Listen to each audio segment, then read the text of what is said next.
أعوذ بالله من الشيطان الرجيم بسم الله الرحمن الرحيم قال رب اشرح لي صدري ويسر لي أمري واحلل عقدة من لساني يفقه قولي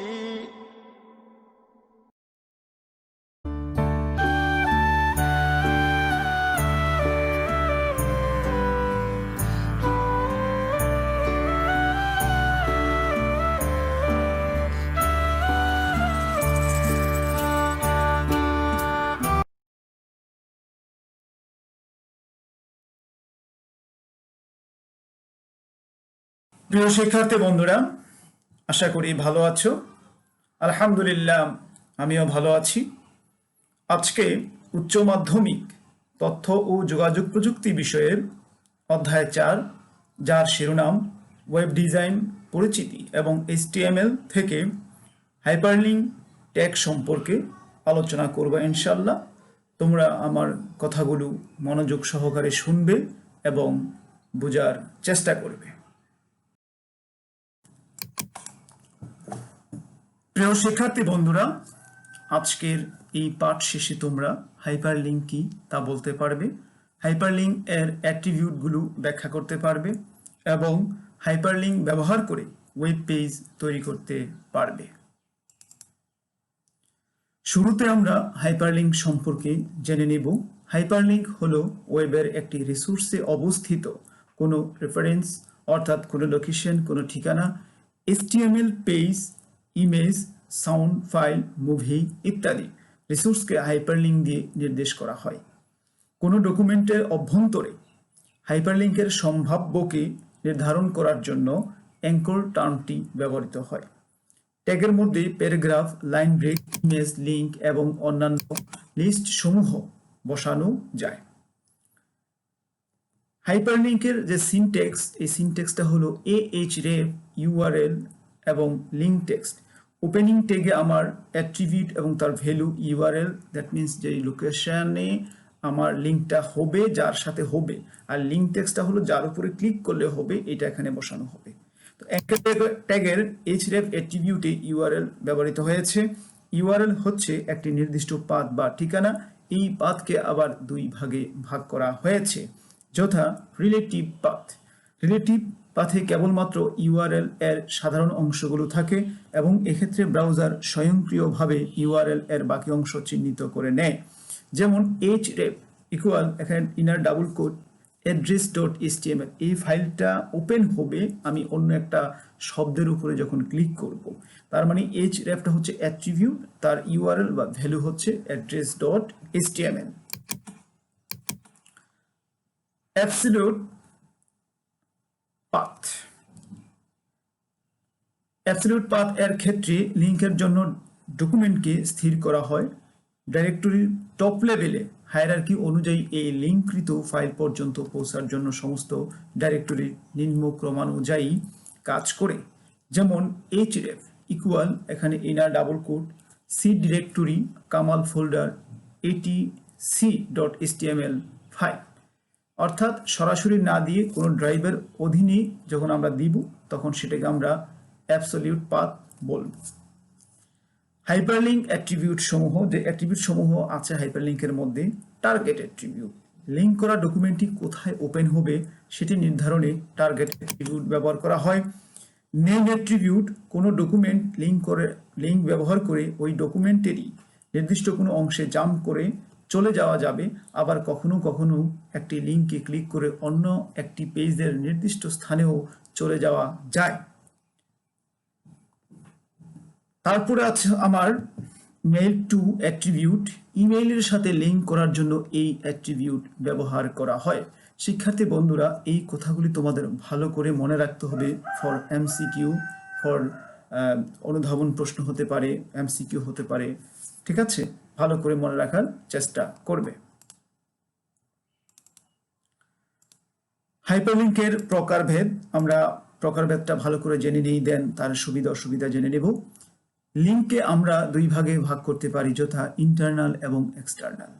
internal link হচ্ছে এমন একটি ফাইলের সাথে লিঙ্ক স্থাপন করা যা আমাদের নিজস্ব ওয়েবসাইটের অংশ, অর্থাৎ লিঙ্ক করা ফাইল সমূহ সহ সম্পূর্ণ প্রেজেন্টেশনটি আমাদের তৈরি।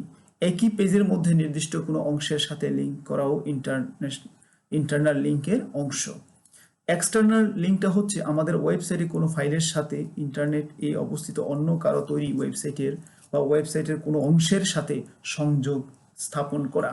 শিক্ষার্থী বন্ধুরা, যদি আমরা আরো একটু সুন্দরভাবে বলি, ইন্টারনালটা হচ্ছে আমি আমার অ্যাড্রেসের মধ্যেই, আমার ওয়েবসাইটের মধ্যে আমি এক পেজ থেকে অন্য পেজে জাম্প করব, এটা হলো ইন্টারনাল হাইপারলিংক। আর এক্সটার্নাল হাইপারলিংকটা হচ্ছে আমি একটা অ্যাড্রেস থেকে অন্য একটা অ্যাড্রেসে জাম্প করব, একটা হোস্ট থেকে অন্য একটা হোস্টে আমি জাম্প করব, সেটা হচ্ছে আমার এক্সটার্নাল। যে আমি প্রথম আলো পত্রিকা পড়ছি, এখান থেকে জাম্প করে আমি ইত্তেফাক পত্রিকায় যাব, এটা হচ্ছে এক্সটার্নাল হাইপারলিংক। তো হাইপারলিংকের কিছু সুবিধা আছে, যে ভালো দিকগুলো আমাদের মনে রাখা খুবই দরকার, আমাদের বেনিফিট বেশি হবে। হাইপারলিংকে ক্লিক করে একই ডকুমেন্টের ভিন্ন পেজে অথবা একই ডকুমেন্টের ভিন্ন কোনো অবস্থানে অথবা ভিন্ন কোনো ডকুমেন্টের ভিন্ন কোনো পেজে যাওয়া যায়। খুব ভালো করে মনে রাখবে কথা। সম্পর্কিত তথ্য দ্রুত প্রদর্শন করে জানা যায়, ব্রাউজারকারীর সময় বাঁচে। আমরা প্র্যাকটিসে চলে আসছি, এই কাজগুলো আমরা প্র্যাকটিস করেই দেখবো। এখন শুরুতে আমরা ডেস্কটপে আমরা স্টার্ট বাটনে ক্লিক করে একটা তালিকা নিয়ে আসবো, যে তালিকাটা হচ্ছে আমাদের ডান পাশে যে তালিকাটা, এখানে অল প্রোগ্রামে আমরা ক্লিক করব। অল প্রোগ্রামে ক্লিক করলে এই তালিকাটা আসবে। এখান থেকে আমাদের আমরা কোথায় যাব, প্রোগ্রাম থেকে আমাদের অ্যাক্সেসরিজে চলে যাব আমরা। তো অ্যাক্সেসরিজ যখন আমি ক্লিক করব তখন একটা তালিকা পাবো, সেই তালিকাটা হচ্ছে আমার এই যে মাউস পয়েন্টটা তোমরা দেখতে পাচ্ছ নিচে যে তালিকাটা, এখান থেকে আমরা নোটপ্যাড দেখতে পাচ্ছি। তো এই নোটপ্যাডটা হচ্ছে আমাদের প্রয়োজনীয় এডিটর বা এডিটিং সফটওয়্যার, আমরা এই নোটপ্যাডে ক্লিক করব। তো নোটপ্যাডে ক্লিক করলে আমরা এই ডান পাশে যে তালিকাটা ব্ল্যাঙ্ক একটা ডকুমেন্ট আমরা দেখতে পাচ্ছি, এই ডকুমেন্টটা আমরা পেয়ে যাব। তো এখন আমাদের কাজ শুরু হয়ে যাবে লেখালেখির। তাহলে আমরা কি করব, এই ব্ল্যাঙ্ক ডকুমেন্টে লেখা শুরু করলাম, আমাদের লেখার কাজ আমরা সম্পূর্ণ করব, অর্থাৎ আমাদের যা আমরা আউটপুটে দেখতে চাই তা অনুযায়ী আমাদের কোড আমরা লিখব। লেখা আমাদের সম্পূর্ণ, এই লেখাটাকে এখন আমাদের সংরক্ষণ করতে হবে। তো আমরা অতীত থেকেই জানি, সংরক্ষণ করতে হলে আমাদেরকে ফাইল মেনুতে ক্লিক করতে হয়। কোথায় ক্লিক করতে হয়? ফাইল মেনুতে ক্লিক করতে হয়। ফাইল মেনুতে ক্লিক করার পর আমরা একটা তালিকা দেখে থাকি, এই তালিকার মধ্যে সেভ বা সেভ এজ আছে। আমরা এখানে যেহেতু নতুন ফাইল, সেভে ক্লিক করব। সেভে ক্লিক করার পর আমরা একটা ডায়লগ বক্স দেখব, সেই ডায়লগ বক্সটা চলে আসছে। ডায়লগ বক্সে আমরা ফাইল নেমের ঘরে আমাদের প্রয়োজনীয় নাম আমরা দিব, সে এক্সাম্পল স্বরূপ heading.html আমাদের প্রয়োজনীয় নামটা দিব। নাম দেওয়ার পরে আমরা যে কাজটা করব কি, সেভ এজ টাইপের ড্রপ ডাউন লিস্টে অল ফাইল, আমরা এই যে মাউস পয়েন্টটা তোমরা দেখতে পাচ্ছ, অল ফাইল আমরা সিলেকশন করব। এখান থেকে অল ফাইল সিলেকশন দেওয়ার পর আমাদের কাজ হবে একটা লোকেশন সিলেক্ট করা, যেখানে আমার ফাইলটা আমি সংরক্ষণ করব। লাইক ডেস্কটপে আমরা আমাদের ফাইলটাকে সংরক্ষণ করব। সো আমরা এই ডেস্কটপে এখন আমরা ক্লিক করব। আমি ডেস্কটপে ক্লিক করলাম। ডেস্কটপে ক্লিক করার পরে আমার সামনে ডেস্কটপ চলে আসলো। এখন আমরা ফাইনালি আমাদের যে কাজটা হচ্ছে সেভে ক্লিক করা, আমি সেভে ক্লিক করলাম। সো আমার কাজটা ডেস্কটপে সংরক্ষণ হয়ে গেল, যেটা আমরা এখানে দেখতে পাচ্ছি, হেডিং নামে একটা HTML ফাইল সংরক্ষণ হয়েছে। তো এই ফাইলটা এখন আমরা ওপেন করে দেখব। ওপেন করার দুইটি পদ্ধতি আমরা অতীতে আলোচনা করেছি। লাইক ওয়ান হলো আমরা সরাসরি এটাকে ডাবল ক্লিক করে অথবা রাইট বাটন ক্লিক করে ওপেনে ক্লিক করে আমরা দেখব, যেটা দেখতে আমাদের কাজটা এরকম। আমরা ওপেন অর্থাৎ ডাবল ক্লিক করে এটাকে ওপেন করেছি, আমরা যে কাজটা করেছিলাম তার আউটপুটটা হচ্ছে এটা।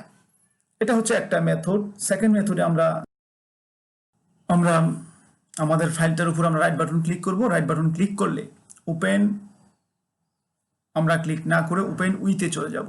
ওপেন উইথে যখন আমি ক্লিক করব তখন ডান পাশে তালিকা আসবে। এই তালিকা থেকে আমরা Firefox, Google Chrome, internet explorer যেটা আমাদের প্রয়োজন সেটা আমরা সিলেক্ট করব। সে আমরা ফায়ারফক্স ক্লিক করব। তো ফায়ারফক্স ক্লিক করার পরে আমরা যে আউটপুটটা পাবো সেটা হলো অর্থাৎ এই নিচের মতো আমরা আউটপুটটা পাবো। তো শিক্ষার্থী বন্ধুরা, আমরা দুইভাবে একটা পেজকে ওপেন করার পদ্ধতি আমরা প্র্যাকটিস করেছি। সরাসরি ইন্ডিভিজুয়ালি ডিফল্টভাবে যেটা এসেছিল ইন্টারনেট এক্সপ্লোরার, তা দিয়েও দেখেছি এবং বিকল্পভাবে আমরা ওপেন করে দেখেছি। সুতরাং আমাদের যত বেশি আমরা প্র্যাকটিস করব তত বেশি আমরা লাভবান হব। প্রিয় শিক্ষার্থী বন্ধুরা, আমরা প্রশ্নোত্তর পর্বে চলে এসেছি। এ পর্বে আমরা কিছু প্রশ্ন নিয়ে আলোচনা করব। তোমরা শুনবে এবং নিজ থেকেই প্রশ্নের উত্তর বের করার চেষ্টা করবে ইনশাআল্লাহ। শিক্ষার্থী বন্ধুরা, আমরা প্রশ্নোত্তর পর্বের প্রথম কাজ, যেটা একক কাজ, আমরা এমসিকিউর মধ্যে অথবা জ্ঞানমূলকের মধ্যে আমরা স্টাডি করি। তো আমরা একটি এখানে এমসিকিউ প্রশ্ন দেখতে পাচ্ছি, নির্দিষ্ট উইন্ডোতে ওয়েব পেজ খোলার জন্য কোন অ্যাট্রিবিউট ব্যবহৃত হয়? নির্দিষ্ট উইন্ডোতে একটু খেয়াল করবে, টার্গেট, তারপর মেল টু নেম, তারপরে আন্ডারস্কোর ব্ল্যাঙ্ক। এখান থেকে যে সঠিক উত্তরটি তোমার মনে হয় সেই আনসারটা তোমাকে করতে হবে এবং নির্দিষ্ট সময়ের মধ্যে বৃত্ত ভরাট করতে হবে। আমরা দলীয় কাজ যেটা প্রয়োগের অন্তর্ভুক্ত হতে পারে, যেমন এখানে আমরা ক, খ, গ তিনটি দলে আমাদের কাজটি আমরা ভাগ করেছি। তোমার ওয়েবসাইটে yahoo.com এর লিঙ্কের HTML কোড দেখাও, অর্থাৎ এটা ইন্টারনাল না এক্সটার্নাল সেটা আমাকে ফাইন্ডিং করতে হবে আগে। যে তারপর একটি হোম পেজ করে তাতে 3টি পেজের লিঙ্ক দেখাও, তার মানে এখানে হাইপার লিঙ্কের কাজ। ক দল, তোমাদেরও হাইপার লিঙ্কের কাজ। খ দল, একটি পেজের নির্দিষ্ট স্থানে লিঙ্ক করার জন্য কোড ব্যবহৃত, কোড এর জন্য HTML কোড লেখো। অর্থাৎ মূলত আমাদের 3টা প্রশ্নে 3 দলের জন্য আমরা নির্ধারণ করেছি হাইপার লিঙ্ক রিলেটেড প্র্যাকটিস। ঠিক আছে, আমরা আজকের আলোচনা থেকে সামারি করছি যে কি শিখলাম তা যদি আমরা এক নজরে দেখি। হাইপার লিঙ্ক কি? একটি জ্ঞানমূলক প্রশ্ন। আমরা চেষ্টা করব সঠিকভাবে লেখার জন্য। হাইপার লিঙ্কে কয়টি অ্যাট্রিবিউট ব্যবহৃত হয়, অর্থাৎ অ্যাট্রিবিউট সমূহের নাম আমরা এখানে সুন্দরভাবে উপস্থাপন করব। ওয়েব পেজের সাথে ইমেইলের লিঙ্ক দিতে কোন অ্যাট্রিবিউট ব্যবহৃত হয়, এটা আমাদের আলোচনার মধ্যে ছিল। হাইপারলিংকের কিছু সুবিধা আছে, এই সুবিধাগুলি আমরা মনে করে সুন্দর করে লিখব। আমাদের ক্ষতে বা উচ্চতর দক্ষতা এই প্রশ্নগুলি বিশেষ করে বেশি বেশি থাকে। টার্গেট অ্যাট্রিবিউটের ভ্যালু কি কি হতে পারে? আশা করছি তোমরা এর সঠিক উত্তরও দিতে পারবে। প্রিয় শিক্ষার্থী বন্ধুরা, আলোচনার শেষ পর্যায়ে চলে এসেছি। তোমাদের জন্য একটি কাজ উপস্থাপন করলাম, যেটাকে আমরা হোমওয়ার্ক বলি। একটি ওয়েব পেজ তৈরি করো যাতে তোমার নিজস্ব জেলার থানাগুলোর একটি লিস্ট থাকবে। প্রতিটি লিস্টে ক্লিক করলে উক্ত থানার বর্ণনা দেখা যাবে।